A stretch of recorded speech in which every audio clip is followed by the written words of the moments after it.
Leur stratégie au début, c'était d'essayer de convaincre. Ils ont tout essayé, ils n'ont pas réussi. Maintenant, ce qu'ils veulent, c'est mettre à genoux la France. Qu'est-ce qui va s'ouvrir derrière ? Macron va pas être tranquille toute la fin du quinquennat. À chaque déplacement, il va se faire ruer. Ça va être quelque chose de très difficile. Bonjour tout le monde et bienvenue pour ce nouvel Instant Porcher. Je suis ravie de vous retrouver. L'Instant Porcher, c'est un petit moment qu'on se prend entre nous avec Thomas Porcher chaque semaine pour décrypter l'actualité, car les discours sont politiques et les comprendre est une véritable arme démocratique. Ce programme s'inscrit dans notre grande ambition, débarquer à la télé et continuer de tenir notre antenne 24/7 sur YouTube et Dailymotion pour vous proposer une autre hiérarchie et un autre traitement de l'information. À partir du 7 mars, s'est lancée la bataille décisive contre la réforme des retraites. Le média est là pour vous faire vivre cette lutte de manière quotidienne sur son plateau, sur les piquets de grève, en manifestation aux quatre coins de la France, bref, partout où il y aura des points levés et des slogans scandés. Nous savons que pour qu'une grève tienne, il faut que des bonnes volontés la soutiennent. C'est pourquoi à partir du 6 mars, pour tout nouvel abonnement souscrit aux médias, le premier mois sera reversé à une caisse de grève. Jusqu'au retrait de la réforme, cet argent permettra de compenser la perte financière des grévistes qui mettent en péril leur salaire pour l'intérêt général. Ils ont des milliards, mais nous sommes des millions, alors abonnez-vous aux médias à partir de 5 € par mois et soutenez à la fois les luttes et le média des luttes. Vous êtes notre seule force pour garantir une information libre et indépendante. Rendez-vous sur soutenez.lemediatv.fr. Et notez une date, le samedi 18 mars, nous fêtons nos 5 ans à la Flèche d'Or à Paris. Une superbe programmation est au rendez-vous et c'est l'occasion de célébrer tous ensemble cette aventure assez dingue. Au programme de l'Instant Porcher aujourd'hui, retour sur la journée du mardi 7 et quelle suite. Et on revient aussi sur la tournée d'Emmanuel Macron en Afrique centrale. Est-ce vraiment la fin de la France-Afrique ? C'est l'Instant Porcher.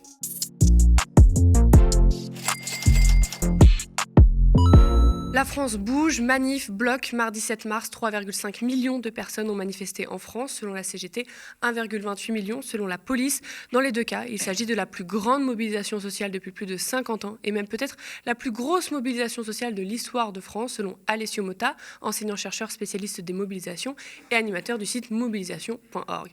Et après, dans un mouvement social qui se veut de longue haleine comme celui qui a officiellement démarré mardi, les jours suivants sont décisifs. On se demande si l'effort de grève va se tasser une fois les démonstrations de force du premier jour passées. Le pouvoir, les bases militantes, tout le monde est en observation et le média aussi. Solidaires, CGT, Révolution Permanente, le NPA, les orgas de jeunesse, les électriciens et gaziers, l'énergie et bien d'autres appellent à la grève reconductible ou générale, au blocage de l'économie. C'est aussi une grève où l'imagination est au pouvoir avec des opérations Robin des Bois, c'est-à-dire la fourniture de l'électricité gratuite aux foyers en difficulté qui n'arrivent plus à payer leurs factures, mais aussi aux associations et organisations œuvrant pour l'intérêt général. Mais également des coupures ciblées comme mercredi dernier à la permanence du président du Sénat, Gérard Larcher, qui n'en revient toujours pas. Des blocages prennent forme depuis mardi devant des dépôts de bus, zones industrielles, raffineries, péages, lycées et facs fortement réprimés. Thomas, toi, qu'est-ce que tu as pensé de la journée de mardi dernier ? J'ai été surpris par la mobilisation parce qu'elle tient toujours, alors ça fait pratiquement 1 mois et demi qu'il y a cette grève qui est là. Et ça tient toujours. Ça tient toujours, alors que le contexte, comme on l'a dit, on l'a répété, le pire pour que cette grève s'inscrive dans la longueur. Et malgré tout, elle tient.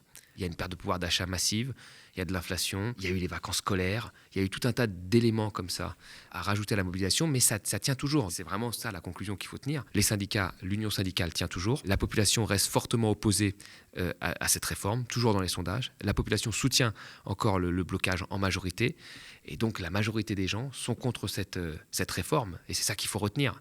Malgré tout ce qui se passe, malgré la conjoncture, les gens sont opposés à cette réforme. Alors, au lendemain du mardi 7 mars, le gouvernement a continué à dérouler sa com de crise et Olivier Véran a bien pris le temps de faire la différence entre les gentils grévistes et les mauvais grévistes en agitant toujours le chiffon de la peur et du danger. On va regarder.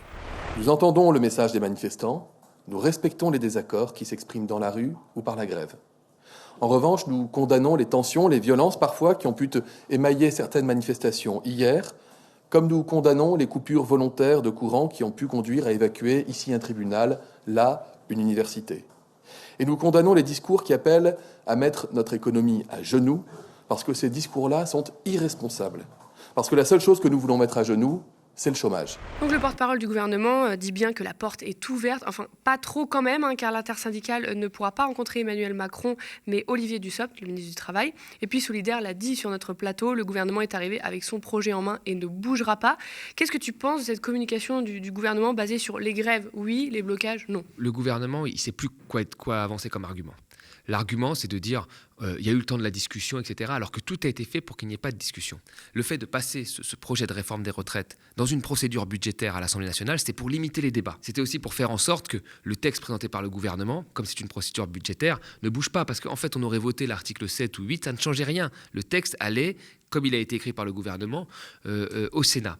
Tout ça a été orchestré, comme s'il y avait cette urgence budgétaire pour la faire passer, a été orchestré pour limiter les débats.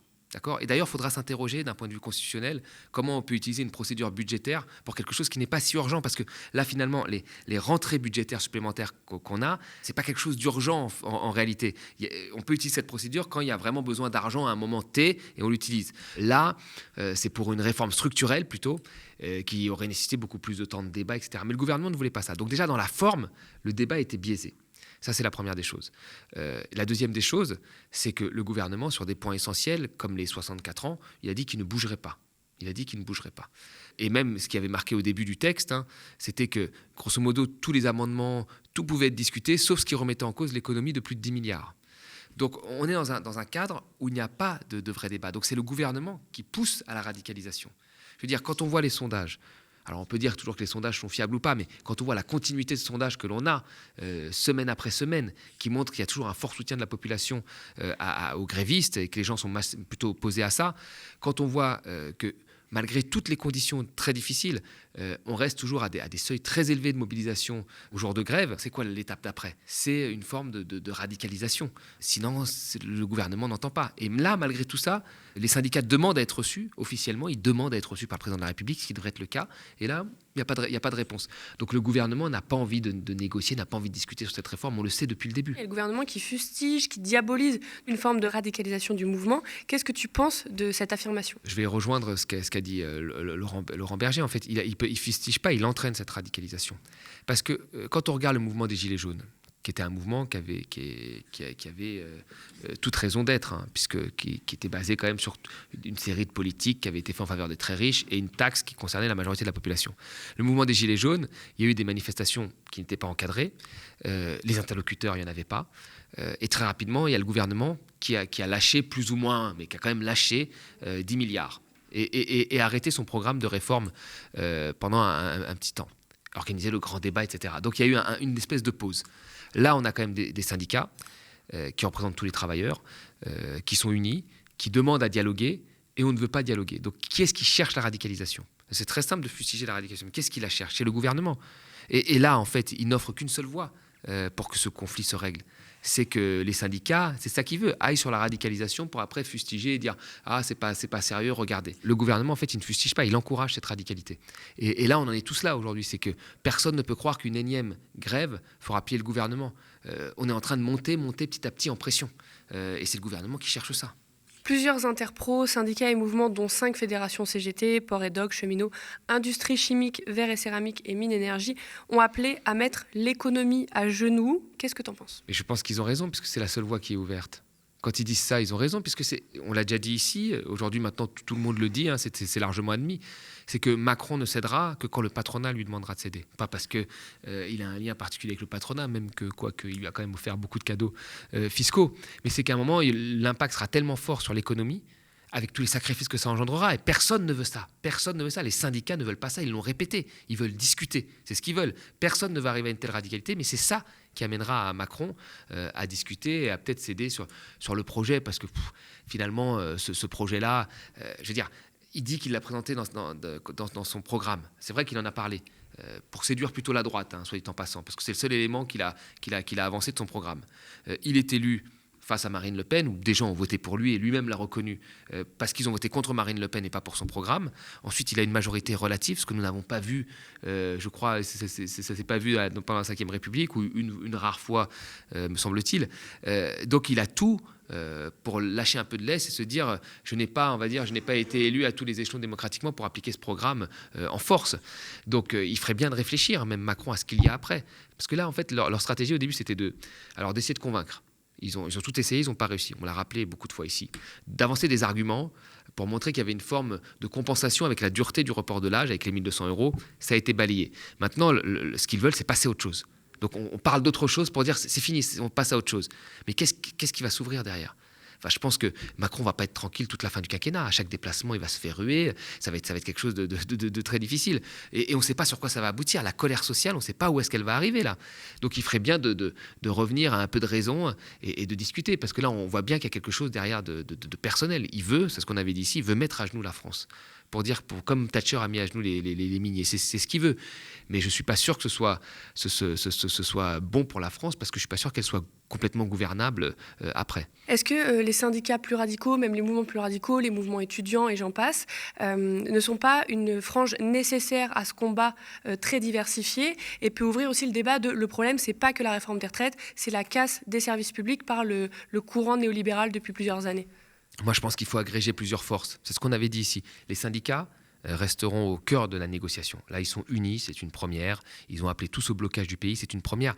Il faut pas cracher sur cette union qui est très importante. Mais après, plus il y aura d'agrégation de mouvements, même parfois des mouvements, on va dire, dont les contours sont moins nets, associatifs, collectifs, etc. Moi, je pense que dans un combat, toutes les forces sont à prendre. Donc, c'est une bonne chose. Et puis, la radicalité, tant que le gouvernement ne répond pas, elle va s'imposer. Je veux dire, les syndicats ne pourront rien faire. Elle va s'imposer. Parce que là, on se rend bien compte qu'il y a une impasse et qu'on n'est pas écouté. Donc, quand on n'est pas écouté, on crie de plus en plus fort jusqu'à un moment où ça devient un peu plus fort. Donc, on est sur quelque chose qui va se radicaliser de nature tant que Macron ne fait pas un geste.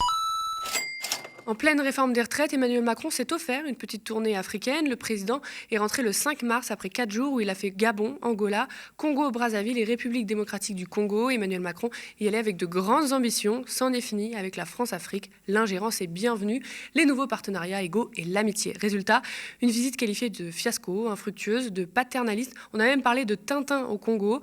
On va aller voir pourquoi avec toi, Thomas. Mais tout d'abord, peux-tu nous dire quel était le but du voyage d'Emmanuel Macron en Afrique centrale? Je pense que le but d'Emmanuel Macron, c'est de montrer que la France est encore là en Afrique. Alors, on n'utilise plus les termes France-Afrique, etc., mais la France est un partenaire économique de l'Afrique à un moment où d'autres pays, comme la Chine, la Russie, la Turquie, veulent aussi devenir des partenaires pour les matières premières et les ressources minières de l'Afrique. Donc là, on avait besoin de dire que nous aussi, on existait.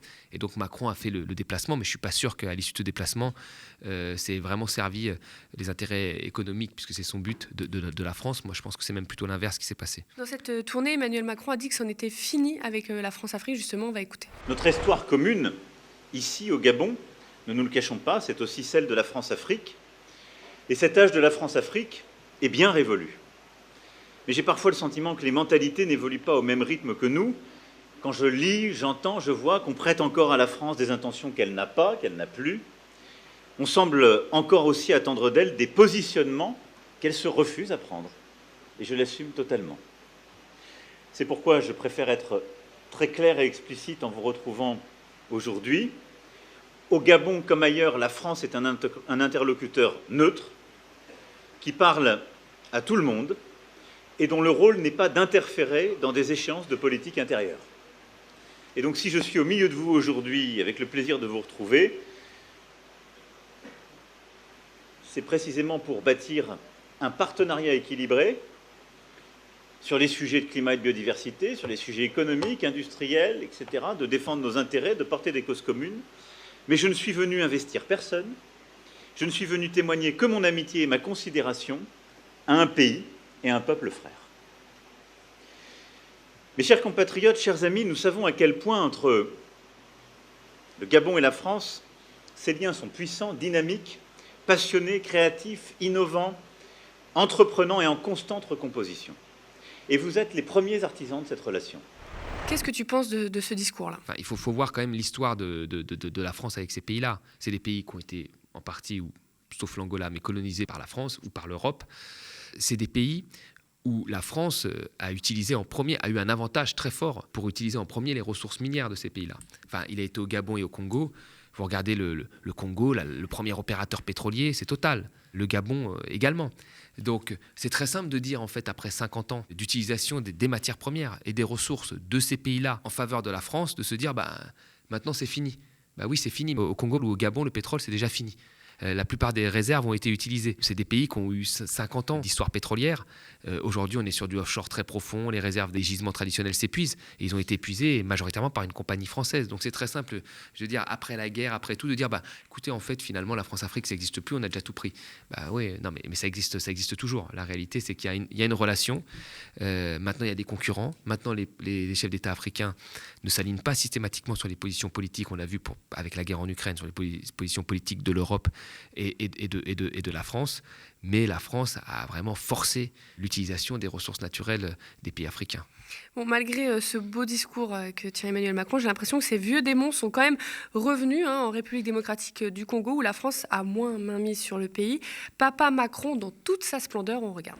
Depuis 1994, et ce n'est pas la faute de la France, pardon de le dire dans des termes aussi crus, vous n'avez pas été capable de restaurer la souveraineté, ni militaire, ni sécuritaire, ni administrative de votre pays. C'est aussi une réalité. Il ne faut pas chercher des coupables à l'extérieur de cette affaire. Et donc, on en est dans cette situation qui a conduit à des drames absolus, à cette deuxième guerre, à des millions de morts, qu'on ne doit pas oublier, à la nécessité aussi, ce qui est une responsabilité qui doit se faire ici, ce n'est pas la France ou d'autres de le faire, de mettre en place une vraie justice, une justice transitionnelle, qui est la clé pour que celles et ceux qui parfois ont tué soient jugés. Et parfois, ils évoluent encore, ils sont là, ils sont encore avec des responsabilités. Comment voulez-vous qu'il y ait une paix durable et de la confiance dans un pays quand la justice n'est pas passée ? Ne demandez pas, n'accusez pas la France pour quelque chose qui dépend de vous, là. En quoi la mainmise historique des pays du Nord empêche les pays du Sud de se développer ? Quels seraient les leviers pour stopper ça ? Alors, quand vous regardez, par exemple, un pays qui est une ancienne colonie française, le Congo, ou même le Gabon, on pourrait prendre. On prend le Congo. Le Congo, le Congo-Brazzaville, bien sûr, le Congo-Brazzaville. Le seul bien que le Congo-Brazzaville exporte, c'est du pétrole, à 96%. Le seul bien, c'est du pétrole. Ce pétrole-là est exploité par des compagnies étrangères. Total en premier lieu, Total à 60% quasiment, et Eni à 30%, et puis après vous avez un peu de concurrence sur les 10% restants, mais c'est des compagnies étrangères. Le prix de ce pétrole est déterminé sur les marchés internationaux. Et le partage de la production, parce qu'il y a des contrats de partage de production entre la compagnie qui s'installe et le pays, il est déterminé en fonction des données sur un gisement, ce qu'il pourra extraire, la profondeur, le coût, fournis par la compagnie. Donc il y a une véritable asymétrie d'information pour négocier le contrat. Vous savez, quand vous négociez un contrat, normalement, il faut que chacun ait la même information. Si quelqu'un a plus d'informations que l'autre, vous faites souvent avoir. Pour un immeuble, vous achetez un appartement, il y a des problèmes, des fuites, on ne vous le dit pas, vous faites avoir. Donc là, en fait, ces pays-là sont dans une situation où ils ne déterminent pas le prix d'un bien, qui est l'exportation majoritaire de leur pays. Ils ne contrôlent pas les volumes, la production qui est faite par des compagnies étrangères. Et sur les contrats de partage, tout est basé sur les données des compagnies. Donc dans ces conditions-là, je ne vois pas comment ils peuvent se développer. Et donc qu'est-ce qui se passe ? Vous prenez le Congo, en fait, il y a un bateau qui arrive, un tanker qui prend du pétrole, qu'il ne stocke même pas au Congo. Il se casse en Europe, là il le vend, et sur cette vente-là, il donne une partie au Congo que lui gérera. Donc, ils ne maîtrisent pas du tout leur production. Ils l'ont dans leur sol, mais ils ne la maîtrisent pas. Dans ces conditions-là, même si on donnait les manettes à un président qui ne serait pas corrompu, ça c'est un autre débat, mais je ne vois pas comment il peut se développer. Surtout que vous avez un coup le pétrole qui est à $100, là, comme c'était le cas. Alors là, ils en profitent, bien sûr. Puis vous avez le pétrole qui était à 0, comme c'était le cas du Covid, où là, c'est la catastrophe. Donc c'est très difficile, quand vous avez des volatilités de rentrée budgétaire, d'avoir une vision de long terme. Alors comment on fait pour sortir de ça ? Pour sortir de ça, il faut que les pays africains arrivent à avoir chez eux leur propre industrie. Industrie de transformation, de raffinage, industrie d'exploitation, une industrie. Mais le problème pour avoir une industrie, qu'est-ce que vous devez avoir au début ? Vous devez avoir certes des compétences. Les Congolais ont des compétences. Parce qu'on a beaucoup parlé en économie, oui, le capital humain, il faut les former. Ils ont des compétences, ils ont d'assez bonnes compétences. Il faut après des fonds. Et là, ils n'ont pas de fonds. Personne ne veut prêter aux économies africaines. Vous avez vu, nous, on arrête l'économie, on récupère des milliards avec le plan de relance. On les récupère parce qu'on est la France. Demain, vous avez un président congolais qui veut récupérer quelques milliards pour investir dans l'agriculture, il ne les aura pas. On ne lui prêtera pas. On lui prêtera pour investir dans le pétrole, parce que le pétrole, c'est son avantage comparatif, c'est un bien à l'export. Voilà.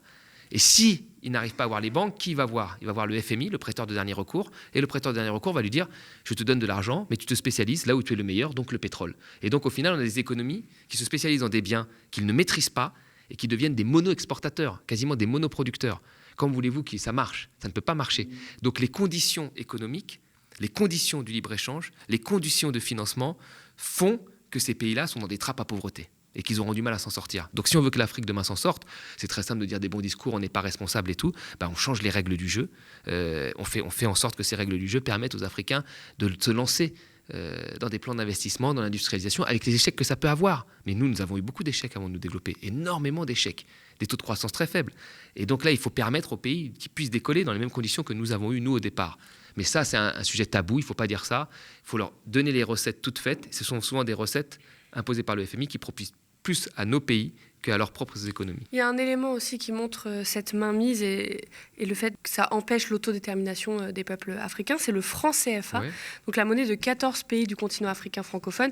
Il y a en réalité pas un mais 2 francs CFA, donc un dans 8 pays de l'Afrique de l'Ouest et un dans 6 pays de l'Afrique centrale. Il faut savoir que les billets sont imprimés en France, que les réserves sont au trésor français, qu'il y a longtemps eu un administrateur français avec droit de veto qui demeure pour l'Afrique centrale. Bref, je ne vous fais pas un dessin. Emmanuel Macron a annoncé une réforme du franc CFA fin 2019, mais seulement pour l'Afrique de l'Ouest. C'est une monnaie qui favorise les élites, avec la convertibilité parfaite et stable avec l'euro. Est-ce que tu peux nous expliquer en quoi le franc CFA est l'illustration parfaite de la France-Afrique et du développement qui est freiné? Mais déjà que ce soit inscrit qu'une monnaie dépende d'une monnaie étrangère, ça ne devrait pas être possible, ça. La monnaie, c'est un élément de la souveraineté d'un pays. La monnaie, vous l'utilisez, par exemple, quand vous exportez des biens, vous pouvez dévaluer votre monnaie pour rendre vos biens plus compétitifs. Ces pays-là ne peuvent pas faire ça avec le franc CFA. Ils n'ont pas l'outil monétaire. Ce que la plupart des pays ont, ils ne l'ont pas eux. Et ce qui est essentiel pour se développer, je veux dire, surtout quand vous exportez, et ces pays sont majoritairement des pays exportateurs. Donc ils ont un élément en moins. Et puis après, il y a des politiques, par exemple, qui sont appliquées de contrôle de l'inflation, qui font déjà débat chez nous, mais qui, en Afrique, sont complètement stupides. La politique de lutte contre l'inflation, c'est une politique normalement adaptée à des pays où il y a beaucoup de vieux. Parce que comme il y a beaucoup de vieux, il y a beaucoup d'actifs financiers, on fait une inflation faible. C'est pour ça que l'Allemagne, qui est un pays de vieux majoritairement, veut une inflation très réduite. Ce qui n'est pas le cas de la Grèce, qui est un pays où il y a plus de jeunes. Mais en Afrique, il y a majoritairement des jeunes. Donc le moteur, en fait, de l'économie africaine, ce sera la demande. Et il faut leur offrir à cette demande-là une offre, et si possible, une offre plutôt africaine. Le problème, c'est que là, avec les politiques de lutte contre l'inflation, parce que l'Afrique a quasiment zéro d'inflation depuis 2 décennies, de lutte contre l'inflation, on tue la demande globale de ces pays-là. Donc on tue finalement ce qui est son moteur principal, économiquement parlant. Et donc c'est complètement stupide. Donc en fait, le cadre monétaire, outre le fait qu'ils ont une monnaie qui est reliée à une monnaie européenne, qui pour le coup est un continent riche, alors que eux c'est un continent, c'est plutôt des pays en phase de développement, c'est complètement idiot. Mais surtout, ils perdent leur souveraineté monétaire. Et donc ils ont un contrôle sur le budget via le FMI, qui souvent maîtrisent leur budget, donc ils ne peuvent pas faire des investissements dans les services publics, etc., et même des investissements, on va dire, dans l'industrie. Et ils ont un contrôle sur la demande globale, qui est la consommation, via la politique monétaire du franc CFA, qui lutte contre l'inflation. Donc c'est une hérésie. C'est une hérésie. Aucun pays, et tous les pays qui sont passés de la pauvreté au décollage, l'ont fait en étant souverains sur leur monnaie. Donc c'est quelque chose qu'il faut complètement arrêter. Merci d'avoir suivi l'Instant Porcher. Ce programme s'inscrit dans notre grande ambition, débarquer à la télé et continuer de tenir notre en-tête 24/7 sur YouTube et Dailymotion pour vous proposer une autre hiérarchie et un autre traitement de l'information. À partir du 7 mars, s'est lancée la bataille décisive contre la réforme des retraites. Le média est là pour vous faire vivre cette lutte de manière quotidienne, sur son plateau, sur les piquets de grève, en manifestation aux 4 coins de la France, bref, partout où il y aura des points levés et des slogans scandés. Nous savons que pour qu'une grève tienne, il faut que des bonnes volontés la soutiennent. C'est pourquoi à partir du 6 mars, pour tout nouvel abonnement souscrit aux médias, le premier mois sera reversé à une caisse de grève. Jusqu'au retrait de la réforme, cet argent permettra de compenser la perte financière des grévistes qui mettent en péril leur salaire pour l'intérêt général. Ils ont des milliards, mais nous sommes des millions, alors abonnez-vous aux médias à partir de 5 € par mois et soutenez à la fois les luttes et le média des luttes. Vous êtes notre seule force pour garantir une information libre et indépendante. Rendez-vous sur soutenez.lemediatv.fr. Chaque geste compte, alors vos j'aime, partages et pubs autour de vous sont également indispensables. Et notez une date, le samedi 18 mars, nous fêtons nos 5 ans à la Flèche d'Or à Paris. Une superbe programmation est au rendez-vous et c'est l'occasion de célébrer tous ensemble cette aventure assez dingue. Nous sommes ravis de décrypter l'actualité avec Thomas et vous chaque semaine. Merci de toujours nous suivre. Pour tous vos commentaires et pouces en l'air sous la vidéo. Spectateurs, abonnés, donatrices et sociaux, je vous dis à la semaine prochaine.